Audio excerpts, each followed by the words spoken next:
What's up, guys? JK Disc Golf here, and today is kind of the day after the Las Vegas Challenge is officially over. The first national tour event of 2019 is officially over. With congratulations to Calvin Heimburg from Innova Discs for taking down not only the first event of 2019, but his first national tour event ever. So congratulations, Calvin. You shot phenomenally. He won by 2 strokes over Eagle McMahon, who was pushing it ever since the start of round 3 and 4. And congratulations, he just dominated this.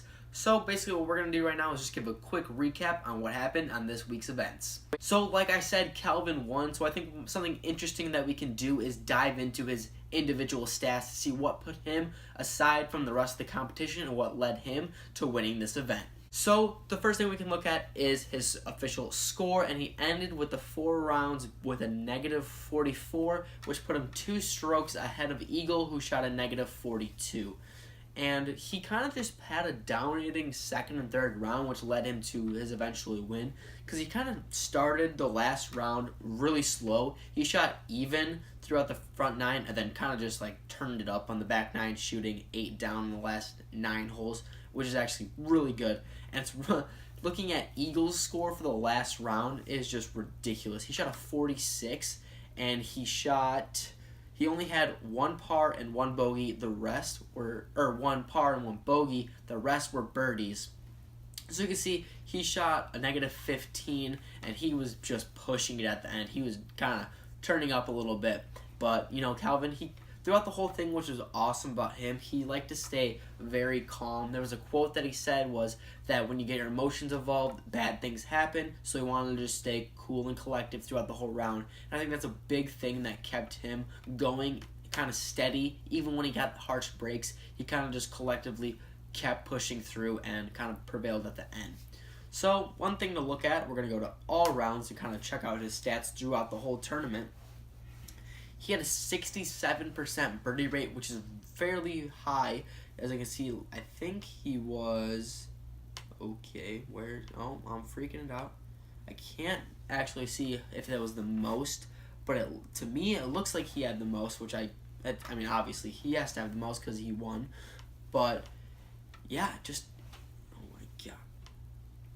So yeah, a 67% birdie rate with only a 6% bogey rate. He only had 1 bogey throughout the whole tournament, which is kind of really amazing. And now that I'm looking at it, a lot of these guys only had 1 bogey throughout the whole tournament. But like I said, Calvin kind of just stayed a little bit more true to his game, got a little bit more birdies than everybody, and just stayed a lot more consistent. He had an 88% fairway hit. So basically he's kind of staying in bounds and kind of eliminating a lot of factors and adding strokes that way. He had a .083 OB rate, so he was not going OB. And you know, you can see just based on his putting too, an 83% putting inside the circle 1. So he's gonna be, when he's in that circle, you know, he's gonna be making a lot of putts, which is just one thing that kind of puts him a set of the side. So yeah, we can just check out Jomez's check out Jomez if you want to see Calvin take down this tournament. I highly suggest it. He's not that known of a player, and you can just see based on the video that he's kind of really, really good. I remember watching him on the MVP Open in 2018 and just seeing how far this guy can crush, and he dominates. And just seeing this performance is kind of amazing. I love to watch him putt just because he's just so smooth and he does everything you want to see. So that was just Calvin. Now we're going to go into a little bit more player breakdowns, see how other people compared to Calvin. So the round 4 was interesting because Calvin was 4 strokes up from everybody else, so it kind of seemed like he had that big lead. And one person that I don't feel like a lot of people were counting in for this challenge, or the end, was Eagle. And he made a huge push. Like I said, he shot a -15 or a 46 going in, for his last round. And holy cow, I was watching UDisc live, wasn't watching it. I was like kind of refreshing and just watching. Like, he was just dominating. Like, he put the pressure on Calvin in the end.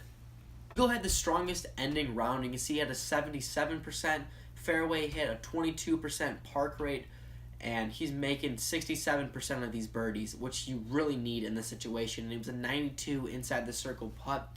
So he definitely had everything going for him towards the end. It was just kind of a misfortunate that he kind of had that bogey And something that really kind of hurt him was his previous round. He definitely did not have a good first round, and I feel like if he would have stepped it up a little bit more in the beginning, he would have been able to come up with the win for this one. But however, he fell a little bit short. Second place definitely is not a bad place to be. It kind of just shows how Eagle is still improving. And one thing that's just ridiculous that Eagle did through the first day before that actually started, they had the distance competition, and he threw a cloud breaker 730 feet. And based on the video, it didn't even look like he got the full power in that shot, but holy cow, he just freaking crushed this drive, and it was just amazing just to see this cloud breaker go so far. And that kind of just proves to the stance of the cloud breaker breaking distances, because that thing is just crushed. Two big players that people were kind of expecting to do big things, or kind of expected to be watched because it's their first tournament with these new companies, and that was Ricky Wysocki and Paul McBeth. Paul took 10th and Ricky took 8th. Like I said, Paul in the first couple rounds was taking kind of a lot off the cage. His putt was not completely there. It seemed like he was making a lot of easy mistakes that, aren't the best. But he ended up being tied for second going into the fourth round, and again, didn't put up a fantastic round. He only shot a 5 down, the hot round being a -15, so it wasn't enough to keep him there. So going into the last round, he was second, and he ended up tying for 10th. So it was down 8 spots, which is not something that I think he's too fond of. And he definitely just didn't, his performance wasn't there. He had 4 bogeys in the end, and I just don't think he's completely used to the discs and understanding them. But that's completely understandable because, he's only had these discs for not that much time. And I think we're going to see throughout the season him feeling more comfortable, and we're going to see the old Paul McBeth back. But this was kind of exciting to see that even with these new discs, that it's still the Paul McBeth that we all know and love.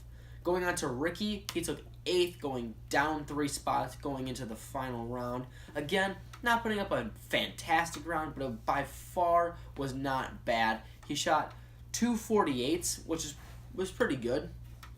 But other than that, his last round, again, not super amazing. It was awesome seeing the discs in his bag, because I know a lot of people were freaking out about what he's going to throw.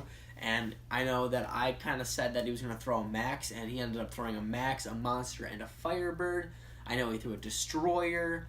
So it was just awesome seeing these different discs and what he's going to kind of go with throughout the rest of the season. And it's just interesting to watch Ricky throw, and it kind of seemed that he knew what was going on with his discs, knew what he was doing, and it was just awesome watching Rick. I love watching Ricky and Paul for that sake, and it was just great. Again, check out the Jomez and Central Coast Disc Golf, their take on it, so you can actually see yourself for what happened.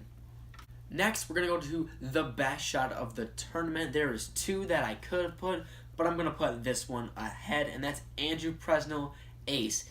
So I think there was a couple, maybe 2 or 3 aces total. This one happened to be on camera from Central Coast, and I'm going to leave a link to the description if you want to check it out. And it was just awesome. It was a nice skip ace. It was super cool to get that on camera. Everyone was kind of excited. Maybe it was going to be on SportsCenter. I'm not sure if it did. I'm going to guess it didn't, but hey, it still has a chance. And it was awesome to watch this go in. I was super excited for Andrew, and just to watch this was awesome. So that was kind of just a short recap. If you want a full in-depth recap, I'm going to be doing a podcast later this week and kind of just diving into all the numbers and kind of just a longer kind of perspective. This is something short that I wanted to do. I think I'm going to do this after every big pro tour or national event, kind of just break things down a little bit. I think it's going to be a little bit more organized next time. I just kind of wanted to give you guys a little glimpse of what I'm going to be doing. But again, huge shout out to Calvin for taking this one down. It was an awesome event. Like I've said multiple times, go check it out on Jomez and Central Coast and just watch this event. It was super awesome. I'm so glad we're actually back in watching disc golf. It makes me so excited for the rest of the season. Now we can just, hopefully the snow melts and I can go play outside again and play some disc golf. But that's all I got today, guys. Make sure to keep throwing.